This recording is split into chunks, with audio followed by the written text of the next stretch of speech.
C Joseph Vijay எனும் நான் சட்டப்படி அமைக்கப்பெற்ற இந்திய அரசியல் அமைப்பின்பால்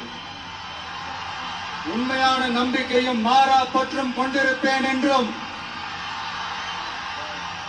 இந்திய நாட்டின் ஒப்பில்லாத முழு முதல் ஆட்சியையும் ஒருமையையும் நிலை நிறுத்துவேன் என்றும் தமிழ்நாட்டு அரசின் முதலமைச்சராக உண்மையாகவும் உளச்சான்றின்படியும் என் கடமைகளை நிறைவேற்றுவேன் என்றும் அரசியல் அமைப்பிற்கும் சட்டத்திற்கும் இணங்க அச்சமும் ஒருதலை சார்பும் இன்றி விருப்பு வெறுப்பை விலக்கி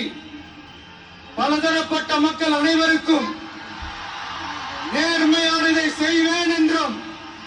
ஆண்டவன் மீது ஆணையிட்டு